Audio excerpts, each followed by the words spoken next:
Knowing if a candlestick will break through or reject a particular price level can be crucial to making a profitable trade. However, many traders often struggle with determining the next candlestick. But there is actually a free indicator that can help you with this. The indicator is so powerful and well-made that it has received an Editor's Pick award. Now you might be wondering what this indicator does. Well, this indicator shows you the exact probability of a particular point in the price action being reached, allowing you to make a prediction of the next candlestick that is based on data, causing there to be a high probability of you being right. So let's first add the indicator to the chart. To do this, head over to the Indicator Search tab and search for the Breakout Probability Indicator. Select the indicator made by Zierman and add it to the chart. It's important that we first understand how the indicator works. As you can see, the indicator plots levels on the chart along with the chance of the level being hit. So in this case, we can see that there was a 70.17% chance that the candlestick would reach this level. And as you can see, the level was indeed reached. The numbers that are plotted on the chart aren't random. In fact, the indicator predicts the direction of the next candlestick by analyzing the patterns of green and red candlesticks. It separates them by the color of the previous candle and assigns scores to them based on if one or more lines were reached. Then, the indicator looks at how many candles in the past have met those criteria and shows that as a percentage value for each line. This way the indicator can showcase accurate percentages of whether or not the next candlestick will break the previous high or low. We can also see that there is a table in the top right corner of the screen which shows the total wins and losses, allowing us to see the average win rate. Keep in mind that this is by using the most basic strategy. Later on in the video we will show methods to increase the win rate. If we head over to the indicator settings and click on the Inputs tab, we will see the following. Firstly, there is a percentage step setting. This setting allows us to change the percentage between the lines. Simply said, you can make the lines closer to each other or further apart.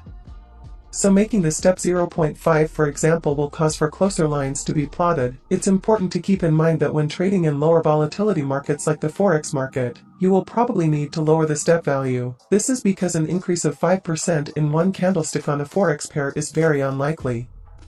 Another interesting setting is the number of lines. You can use this to decrease the number of lines that the indicator plots to make the chart less cluttered.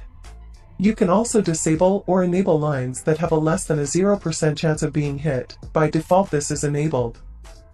The other checkbox is for disabling or enabling the statistics panel. Finally, these settings can be used for setting alerts. Keeping everything at the default settings works best for the strategy and methods we will be showcasing. However, since we won't be using the statistics panel, we will be disabling it to make the chart less cluttered. Now that we know exactly how the indicator works, let's take a look at how we can properly read and use the indicator. The most basic way of reading the indicator is by looking at the percentages and seeing if the price action is going to form a green or red candle. As you can see here, there was a 73.34% chance of the candlestick being bullish and breaking above the previous candlestick. And if we take a look at the candlestick, we see that it indeed broke above the previous candlestick.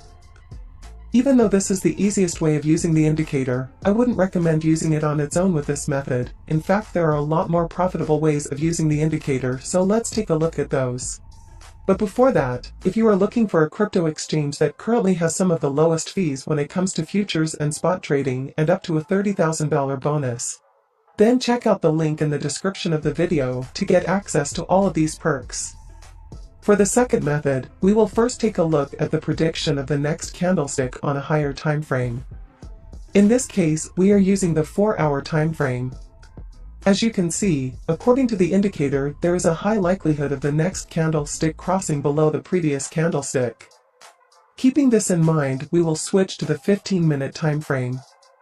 On the 15-minute time frame, both long and short signals are provided. However, since the indicator was showing a bearish signal on the 4-hour time frame, we will not enter into long positions on the lower time frames since this would go against the greater trend. The third way we can use the indicator is by utilizing the levels for your stop loss. In this example, we can see that the chance of the next candle reaching this level is 0.1%. Along with this, we can also see that there is a 73.22% chance of the price breaking above the high of the previous candlestick. This means that if we would enter into the position, we can place the stop loss at the level which has the lowest percentage of being hit. This helps us statistically lower the chances of the stop loss being hit. Now that we know how the indicator works, how we can read it, and how we can use it, let's take a look at a strategy along with entry examples to use the indicator with. To create a strategy to use the breakout probability indicator with, let's add an extra indicator to the chart. Head over to the Indicator Search tab and search for the 10 in 1 different moving averages indicator. Select the indicator made by Hyman Chu and add it to the chart. Now head over to the indicator settings. We will be adding 3 EMAs to the chart, so let's select these. Now we will change the values of the EMAs. The first EMA will have a value of 21, the next one will have a value of 50, and the last one will have a value of 100. Finally, let's change the colors of the EMAs.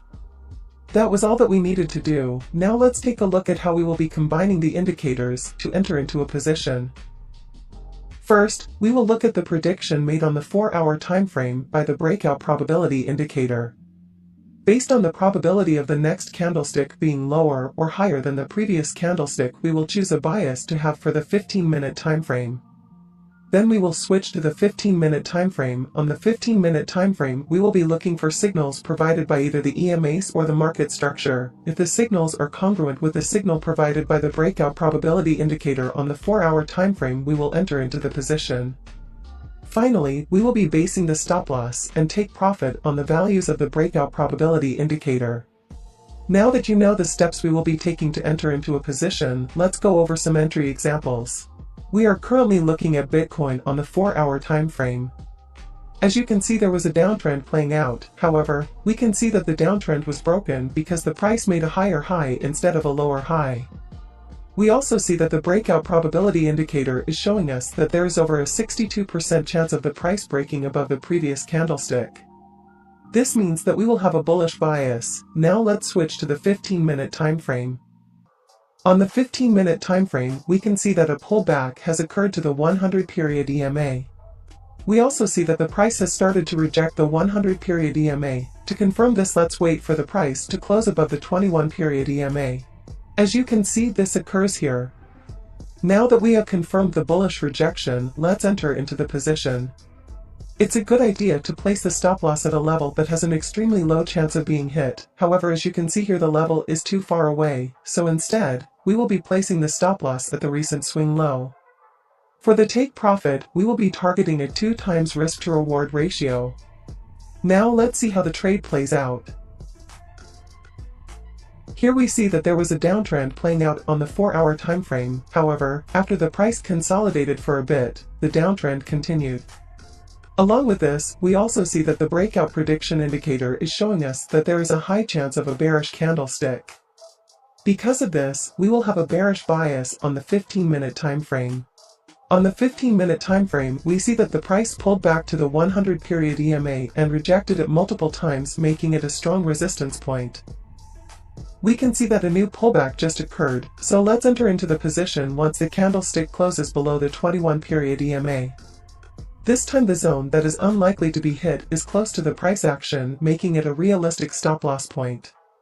Along with this, we can also see that the price has used the level as resistance before, so let's place our stop loss here. For the take profit, we will be targeting a 2 times risk to reward ratio. Now let's see how the trade plays out.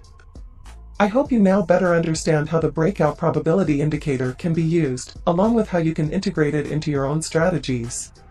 If you enjoyed the video, please leave a like and subscribe to the channel. If you have any questions, feel free to leave a comment.